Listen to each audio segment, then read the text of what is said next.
여행 준비할 때 가장 스트레스 받는 게 뭔지 아세요? 바로 이거 가져가도 되나? 하는 고민이죠. 특히 요즘은 규정이 자꾸 바뀌어서 작년에 괜찮았던 것도 올해는 안 되는 경우가 많아요. 안녕하세요. 9년차 승무원 지수입니다. 매일 보안 검색대와 기내에서 일어나는 일들을 직접 목격하며 쌓은 경험을 바탕으로 오늘은 2025년 최신 규정으로 업데이트된 기내 반입 금지 물품 10가지를 알려드릴게요. 이 영상 하나로 여러분의 여행이 망가지는 걸 미리 막을 수 있어요. 본격적으로 시작하기 전에 더 많은 실용적인 여행 팁을 원하신다면 구독과 알림 설정을 눌러주세요. 댓글로 여러분의 공항 경험담도 공유해 주시면 다른 여행자들에게 도움이 될 거예요. 첫 번째로 알아야 할 위험 물품은 리튬 배터리 관련 제품들이에요. 요즘 누구나 보조 배터리, 전자담배 하나쯤은 가지고 다니잖아요. 스마트폰 배터리가 금세 떨어지니까 보조 배터리는 필수품이고 흡연자분들은 전자담배 없으면 여행이 힘들죠. 하지만 이것들이 기내에서 폭발하거나 화재를 일으킬 수 있다는 사실 알고 계셨나요? 리튬 배터리는 높은 고도에서 기압 변화와 온도 변화에 매우 민감해요. 특히 손상된 배터리나 용량이 큰 배터리는 정말 위험합니다. 작년에 제가 근무하던 인천에서 방콕으로 가는 항공편에서 실제로 겪은 일이에요. 이륙 후 1시간쯤 지났을 때 갑자기 기내에서 타는 냄새가 났어요. 승객 한 분의 가방에서 연기가 나고 있더라고요. 다행히 빠르게 발견해서 화재 진압기로 끌 수 있었지만 정말 아찔했어요. 나중에 확인해 보니 중국에서 산 짝퉁 보조 배터리가 과열된 거였습니다. 이런 상황이 발생하면 항공기는 즉시 가장 가까운 공항으로 회항해야 해요. 승객들은 몇 시간 동안 지연되고 항공사는 막대한 손실을 봅니다. 그리고 원인을 제공한 승객은 법적 책임을 져야 하죠. 2025년 현재 규정을 보면 용량 초과나 손상된 배터리 반입 시 최대 300만 원의 벌금이 부과됩니다. 더 심각한 경우에는 항공기 지연으로 인한 손해배상까지 청구당할 수 있어요. 실제로 작년에 한 승객이 불량 배터리로 인해 항공기가 회항하면서 2억 원의 손해배상 소송에 휘말린 사례도 있습니다. 그럼 어떻게 해야 안전하게 가져갈 수 있을까요? 먼저 보조 배터리는 20,000mAh 이하 제품만 기내 반입이 가능해요. 그리고 반드시 기내용 가방에 넣어야 합니다. 수화물에는 절대 넣으면 안 돼요. 만약 수화물 칸에서 화재가 발생하면 진압이 불가능하거든요. 배터리 단자 부분은 반드시 절연 테이프로 보호해야 해요. 다른 금속 물체와 접촉하면 합선이 일어날 수 있거든요. 저는 승객분들에게 항상 원래 포장 박스에 넣어서 가져오시라고 권해드려요. 전자담배도 마찬가지예요. 본체는 기내용 가방에, 액상은 100ml 이하 용기에 담아서 액체류 지퍼백에 넣어야 해요. 그리고 기내에서는 절대 충전하거나 사용하면 안 됩니다. 몇 달 전에 화장실에서 전자담배 피우다가 연기 감지기가 작동해서 비상 상황이 발생한 적도 있어요. 특히 해외에서 산 저렴한 배터리 제품들은 더욱 주의하세요. 품질 인증을 받지 않은 제품들이 많거든요. 몇만 원 아끼려다가 몇백만 원 손해보는 일이 없도록 믿을 만한 브랜드 제품을 선택하시는 게 좋아요. 두 번째는 날카로운 도구류인데 여러분이 생각하는 것보다 범위가 훨씬 넓어요. 남성분들은 면도기, 여성분들은 손톱깎이 때문에 고민 많이 하시죠? 출장이나 여행에서 개인 위생용품은 필수인데 뭘 가져가도 되는지 헷갈리는 경우가 정말 많아요. 특히 손톱깎이에 달린 작은 칼이나 귀이개, 멀티툴 같은 건 깜빡하고 놓기 쉬워요. 평소에 키체인에 달고 다니는 작은 칼이나 드라이버 같은 것들도 마찬가지고요. 이런 건 일상생활에서 자연스럽게 사용하다 보니까 위험하다는 생각을 못 하시는 거예요. 지난달에 제가 직접 목격한 일인데요. 70대 할아버지가 손톱깎이 때문에 보안 검색대에서 멈추셨어요. 손톱깎이에 달린 작은 파일이 문제였거든요. 할아버지는 이 작은 것으로 뭘 하겠냐며 계속 항의하셨는데 결국 3시간 동안 보안 조사를 받으셔야 했어요. 가족들은 공항에서 계속 기다리고 항공편은 지연되고 정말 난리가 났었어요. 할아버지는 결국 그 비행기를 놓치시고 다음날 항공편으로 변경하셔야 했죠. 항공료 변경 수수료만 30만 원이 나왔어요. 이런 상황이 발생하는 이유는 9.11 테러 이후 항공 보안이 정말 엄격해졌기 때문이에요. 아무리 작은 칼날이라도 테러 목적으로 사용될 수 있다고 보는 거죠. 특히 한국은 테러 방지법이 적용되면서 처벌 수위가 더욱 높아졌어요. 테러 방지법이 적용되면 경찰서 조사는 기본이고 항공기 지연 시 손해배상 청구까지 들어와요. 작년에 한 승객이 작은 커터칼 때문에 항공기가 30분 지연되면서 항공사로부터 500만 원 손해배상 청구를 받은 사례도 있습니다. 그럼 면도는 어떻게 해야 할까요? 일회용 면도기는 날이 3개까지는 허용돼요. 하지만 교체용 날이 따로 있는 면도기는 안 됩니다. 전기 면도기는 괜찮지만 날이 분리되는 타입은 주의해야 해요. 손톱깎이도 파일 길이가 6cm 이하인 것만 가능해요. 그런데 요즘 나오는 다기능 손톱깎이들은 대부분 이 기준을 초과하더라고요. 특히 남성용 손톱깎이는 칼날이 더 크고 날카로워서 거의 다 걸린다고 보시면 돼요. 가장 안전한 방법은 의심스러운 건 무조건 수화물로 붙이는 거예요. 수화물 칸에서는 이런 도구들을 자유롭게 가져갈 수 있거든요. 체크인할 때 조금 번거롭긴 하지만 공항에서 몰수당하거나 조사받는 것보다는 훨씬 나아요. 또 하나 팁을 드리면 해외여행 갈 때는 현지에서 구매하는 것도 좋은 방법이에요. 일회용 면도기나 손톱깎이는 어디서나 쉽게 살 수 있고 가격도 크게 비싸지 않거든요.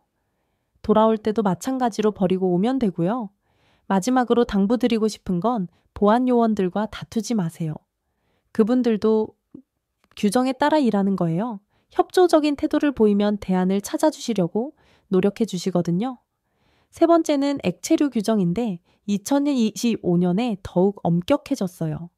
화장품 많이 쓰시는 분들은 정말 골치 아프죠. 하나하나 다 따져봐야 하니까 짐 싸는 시간도 2배로 걸리고 뭘 가져가야 할지 선택하는 것도 스트레스예요. 많은 분들이 오해하시는 게 100ml 용기에 담긴 것만 되는 게 아니라 실제로 들어있는 양도 100ml 이하여야 한다는 점이에요. 예를 들어서 200ml 샴푸통에 50ml만 들어있어도 안 돼요. 용기 자체가 100ml를 넘어서면 무조건 몰수당합니다. 지난주에 제가 근무했던 항공편에서 일어난 일인데요. 한 여성 승객이 고급 화장품들을 가득 들고 오셨어요. 시세론 세럼이 150ml들이었는데 거의 다 써서 20ml 정도만 남아 있었거든요. 그분은 조금밖에 안 남았으니까 괜찮을 거라고 생각하셨던 거죠. 하지만 보안 요원은 용기 크기를 보고 바로 몰수했어요. 그 세럼이 30만 원짜리였는데 결국 쓰레기통에 버려야 했어요. 그분이 울먹이시면서 하신 말씀이 지금도 기억나요. 차라리 벌금을 내겠다고 하셨거든요. 실제로 액체류 위반 시 나오는 벌금도 만만치 않아요. 국가마다 다르지만 한국은 최대 50만 원, 미국은 1,000달러까지 나올 수 있어요. 유럽은 더 심해서 독일 같은 경우는 2,000유로까지 부과하기도 해요. 가장 많이 실수하시는 게 면세점에서 구매한 제품들이에요. 면세점에서 샀으니까 당연히 기내 반입이 가능하다고 생각하시잖아요. 하지만 환승할 때는 다시 보안 검색을 받아야 하는 경우가 많아요. 특히 미국이나 유럽 경유 시에는 면세품도 예외가 없습니다. 작년에 한 승객이 인천 면세점에서 샴페인을 샀는데 프랑크푸르트에서 환승할 때 몰수당한 적이 있어요. 20만 원짜리 샴페인이었는데 결국 공항 직원이 가져갔죠. 환승 시간도 짧아서 다시 사는 것도 불가능했고요. 그럼 어떻게 하면 안전하게 가져갈 수 있을까요? 가장 확실한 방법은 100ml 이하 용기에 필요한 만큼만 소분해서 담는 거예요. 요즘은 여행용 소분 용기들이 많이 나와 있어서 쉽게 구할 수 있어요. 모든 액체류는 1리터 지퍼백 하나에 담아야 해요. 지퍼백도 투명해야 하고 완전히 밀봉되어야 합니다. 그리고 보안 검색 시에는 이 지퍼백을 따로 빼서 엑스레이에 통과시켜야 해요. 여기서 주의할 점은 크림, 로션, 젤, 치약, 마스카라 같은 것들도 모두 액체류로 분류된다는 거예요.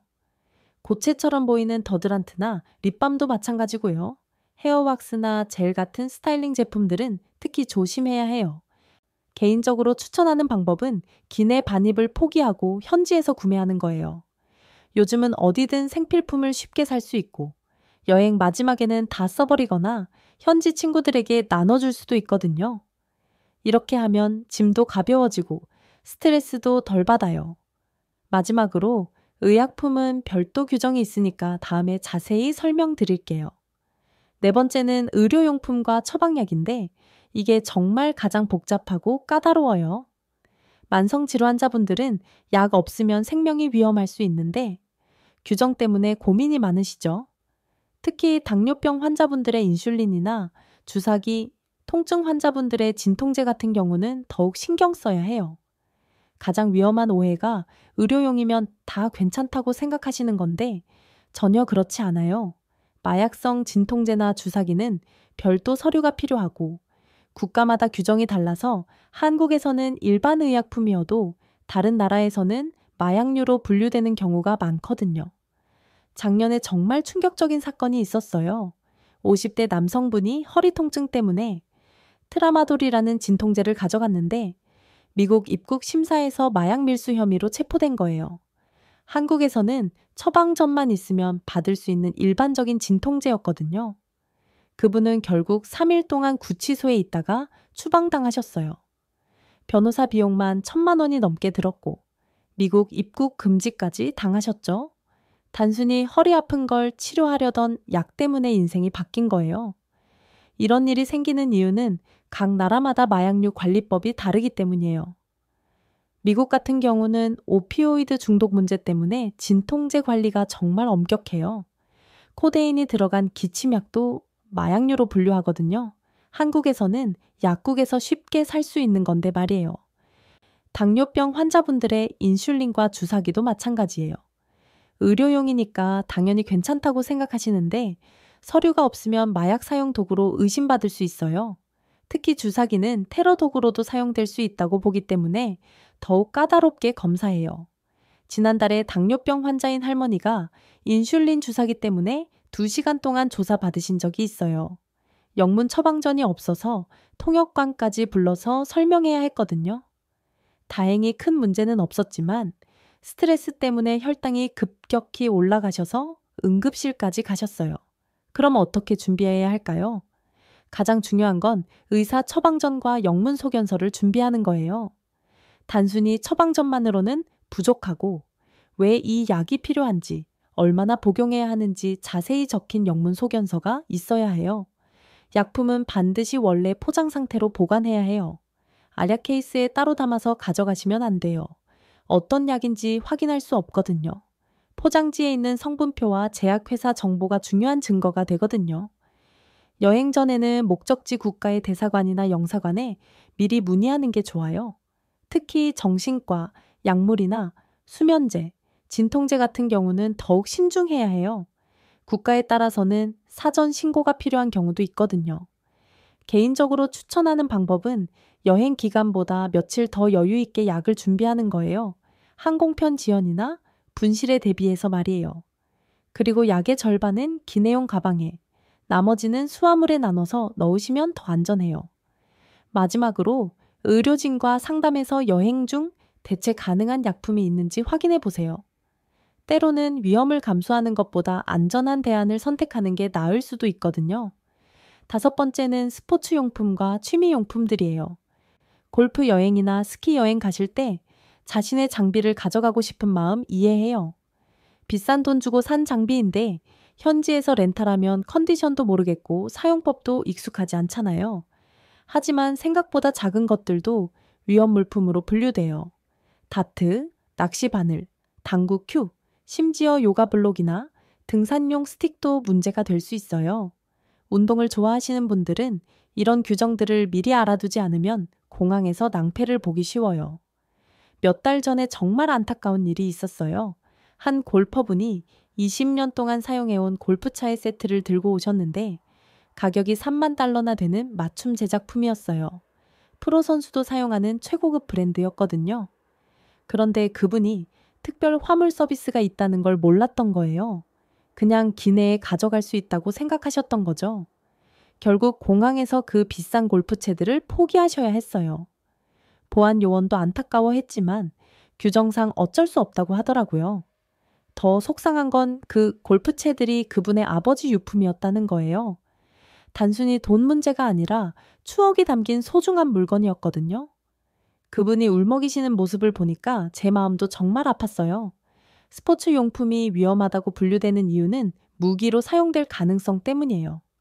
골프채는 둔기로, 다트는 날카로운 무기로 사용할 수 있다고 보는 거죠.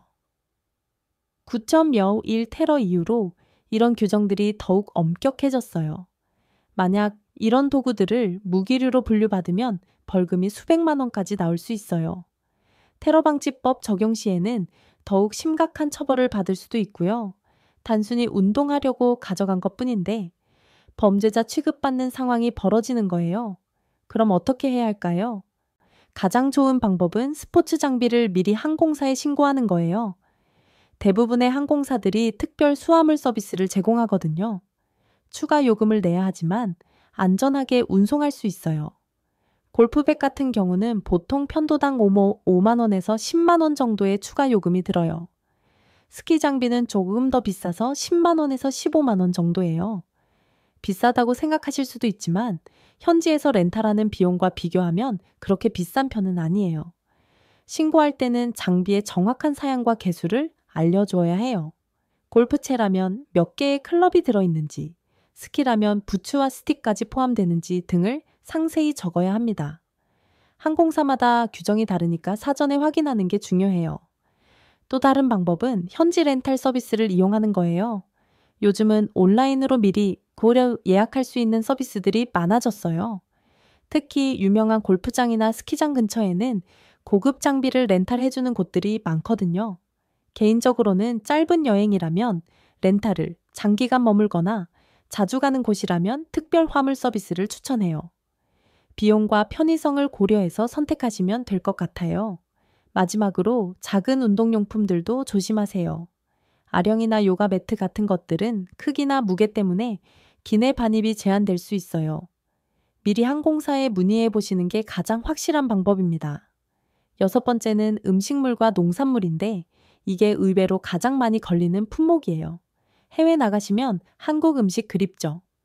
엄마가 정성스럽게 싸준 반찬, 고향에서 난 달콤한 과일들을 가져가고 싶은 마음 너무나 잘 이해해요. 특히 장기간 해외에 계시는 분들은 더욱 그럴 거예요. 하지만 검역 규정은 생각보다 훨씬 엄격해요. 특히 호주나 뉴질랜드는 정말 까다로워서 조그만 실수라도 하면 바로 거액의 벌금이 나와요.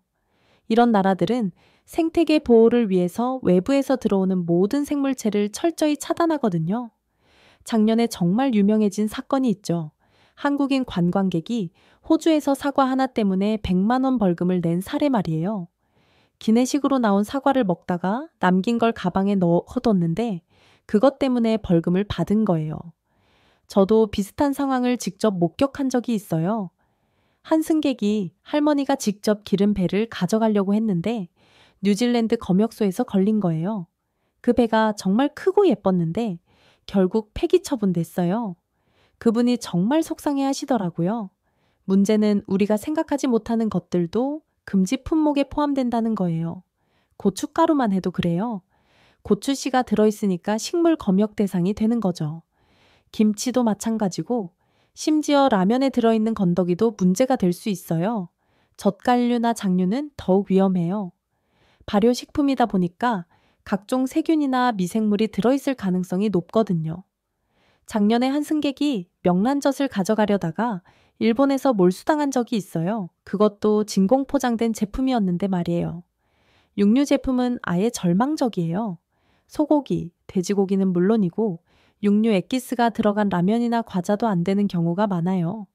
구제역이나 조류독감 같은 전염병 때문에 각 나라마다 수입을 금지하고 있거든요. 특히 조심해야 할 건 가공식품이에요. 겉보기에는 괜찮아 보이는데 성분을 자세히 보면 금지된 원료가 들어있는 경우가 많거든요. 예를 들어서 비프맛 과제는 소고기 추출물이 들어있고 치킨맛 라면에는 닭고기 성분이 들어있어요. 국가마다 규정이 다른 것도 문제예요. 미국에서는 괜찮았던 게 유럽에서는 안 되고 일본에서는 허용하는 걸 중국에서는 금지하는 경우가 많거든요. 모든 나라의 규정을 다 외우기는 불가능해요. 가장 안전한 방법은 동물성, 식물성 제품은 원칙적으로 가져가지 않는 거예요. 정말 가져가고 싶다면 출발 전에 목적지 국가의 검역 당국에 미리 문의해 보세요. 대사관 홈페이지에도 자세한 정보가 나와 있어요. 개인적으로는 기내식으로 만족하시거나 현지에서 한국 식품을 파는 마트를 찾아보시는 걸 추천해요. 요즘은 어느 나라든 한국 음식을 쉽게 구할 수 있거든요. 조금 비싸긴 하지만 벌금 내는 것보다는 훨씬 나아요. 마지막으로 설령 허용되는 식품이라도 신고는 꼭 하세요. 숨겨서 들어가려다가 걸리면 의도적인 밀수로 간주돼서 처벌이 더 심해져요. 정직하게 신고하면 최소한 큰 문제는 피할 수 있어요. 7번째는 전자기기와 최신 기술 제품들이에요. 신기술이 나올 때마다 새로운 규정이 생기는데 우리는 따라가기가 정말 바빠요. 특히 요즘 인기 많은 드론이나 전동 킥보드, 전기자전거 같은 제품들은 규정이 계속 바뀌고 있어서 더욱 헷갈려요. 여행 가서 드론으로 멋진 영상 찍고 싶으시죠? 요즘 유튜버들이나 인스타그래머들 사이에서 드론 촬영이 정말 인기잖아요. 하지만 드론은 배터리와 프로펠러 때문에 기내 반입이 까다로워요. 배터리는 폭발 위험이 있고 프로펠러는 날카로운 도구로 분류되거든요. 지난달에 한 유튜버가 전동 킥보드 배터리 때문에 인천공항에서 5시간 동안 붙잡혀 있던 일이 있었어요. 해외에서 킥보드 여행 콘텐츠를 만들려고 했는데 리튬 배터리 용량이 기준을 초과했던 거예요. 결국 그 킥보드는 포기하고 가야 했죠. 더 복잡한 건 국가별 규정이 다르다는 거예요. 한국에서는 문제없이 가져갈 수 있는 드론도 중국에 들어가려면 사전 등록이 필요해요. 미국은 더 엄격해서 상업용 촬영 목적이면 별도 허가까지 받아야 하거든요. 전기자전거도 비슷한 문제가 있어요. 배터리 용량이 크다 보니까 항공 운송이 제한되는 경우가 많아요. 특히 분리되지 않는 일체형 배터리는 거의 불가능하다고 보시면 돼요. 작년에 한 승객이 300만 원짜리 전기자전거를 공항에 버리고 간 적도 있어요. 최근에 문제가 되고 있는 건 각종 스마트 기기들이에요. 스마트워치, 무선 이어폰, 전동 칫솔 같은 것들도 리튬 배터리가 들어있잖아요. 하나하나는 작지만 여러 개 가져가면 총 용량이 기준을 초과할 수 있어요. 특히 캠핑족들이 즐겨 사용하는 대용량 파워뱅크나 포터블 배터리는 정말 조심해야 해요. 100,000mAh 배터리 같은 제품들은 절대 기내 반입이 안 되거든요. 심지어 수화물로도 붙일 수 없어요. 가장 황당했던 사례는 전자담배 관련 제품들이에요. 전자담배의 본체뿐만 아니라 코일, 배터리, 액상까지 각각 다른 규정이 적용되거든요. 한 승객이 전자담배 DIY 키트를 가져오셨는데 부품 하나하나 검사받느라 2시간이 걸렸어요. 그럼 어떻게 대비해야 할까요? 출발 전에 항공사 홈페이지에서 최신 규정을 꼭 확인하세요. 규정이 자주 바뀌기 때문에 한 달 전 정보도 틀릴 수 있어요. 특히 신제품의 경우에는 직접 전화해서 문의하는 게 확실해요. 배터리가 분리 가능한 제품을 선택하는 것도 좋은 방법이에요. 본체는 수화물에 넣고 배터리만 기내에 가져가면 되거든요. 구매할 때부터 여행을 고려해서 제품을 선택하시는 게 현명해요. 제품 매뉴얼과 안전인증서도 챙겨가세요. 보안 요원이 제품에 대해 질문할 때 정확한 정보를 제공할 수 있어요. 특히 해외 직구 제품들은 인증 마크가 없는 경우가 많아서 문제가 될 수 있거든요. 마지막으로 정말 중요한 장비라면 현지로 미리 배송하는 방법도 있어요. 비용은 더 들지만 공항에서 몰수당할 위험은 없으니까요. 장기간 체류하거나 비싼 장비라면 고려해 볼 만한 방법이에요. 마지막 8번째는 기념품과 선물류예요. 그리고 지금까지 말씀드린 모든 내용을 정리해 드릴게요. 여행에서 산 예쁜 기념품이나 소중한 사람에게 줄 선물이 공항에서 몰수당하면 정말 속상하잖아요. 추억이 담긴 물건들인데 쓰레기통에 버려야 하는 상황만큼 억울한 것도 없어요. 특히 문화적 차이 때문에 생기는 문제들이 많아요. 한국 전통 장신구나 미니어처 칼, 작은 총 모형 같은 것들이 해외에서는 실제 무기로 분류되는 경우가 있거든요. 우리에게는 단순한 기념품이지만 다른 나라 보안 요원들 눈에는 위험한 물건으로 보이는 거죠. 지난해에 정말 안타까운 일이 있었어요. 한 관광객이 경주에서 산 전통 장신구를 미국으로 가져가려다가 문제가 된 거예요. 그 장신구에 달린 작은 칼 모양 장식이 무기로 분류되면서 TSA에서 압수당했어요. 몇십만 원 주고 산 건데 결국 버려야 했죠. 포장 상태도 중요한 문제예요. 선물용으로 예쁘게 포장된 물건들은 보안 검사 때 다 뜯어봐야 하거든요.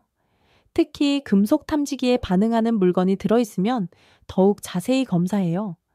그러면 포장지는 다 찢어지고 선물의 의미가 없어지죠. 작년에 한 승객이 아들에게 줄 장난감 총을 선물 포장해서 가져왔는데 엑스레이 상에서 실제 총처럼 보였던 거예요. 결국 경찰까지 출동해서 큰 소동이 벌어졌어요. 플라스틱 장난감이었지만 모양이 너무 사실적이었던 게 문제였죠. 이제 지금까지 말씀드린 8가지 핵심 포인트를 정리해 드릴게요. 첫 번째, 리튬 배터리는 20,000mAh 이하만 가능하고 단자를 보호해야 해요. 두 번째, 날카로운 도구는 의심스러우면 무조건 수화물로 붙이세요. 세 번째, 액체류는 100ml 용기에 1리터 지퍼백 원칙을 지켜야 하고, 네 번째, 의료용품은 처방전과 영문 소견서가 필수예요. 다섯 번째, 스포츠용품은 특별 화물 서비스를 이용하시고, 여섯 번째, 음식물은 검역 규정을 사전에 꼭 확인하세요. 일곱 번째, 전자기기는 항공사별 정책 차이를 인지하셔야 하고, 마지막 여덟 번째 기념품은 문화적 차이를 고려해서 선택하시면 됩니다. 가장 중요한 건 3-2-1 원칙이에요. 출발 3일 전에 짐을 정리하면서 의심스러운 물품들을 확인하고 2일 전에는 최신 규정을 다시 한번 체크하세요. 그리고 1일 전에는 최종 점검을 하시는 거예요. 의심스러우면 항공사 고객센터나 공항 홈페이지를 활용해서 미리 문의하세요. 그리고 공항에는 최소 2시간 전에 도착해서 여유를 가지고 보안 검색을 받으시는 게 좋아요. 마지막으로 대안책도 준비해 두세요. 만약 어떤 물건이 몰수당할 경우를 대비해서 플랜 B를 미리 생각해 두시는 거예요. 현지에서 구매하거나 배송 서비스를 이용하는 방법들 말이에요. 9년간 승무원으로 일하면서 가장 안타까운 건 조금만 준비했으면 막을 수 있었던 일들이 너무 많다는 거예요. 여러분의 소중한 여행이 이런 작은 실수로 망가지지 않았으면 정말 좋겠어요.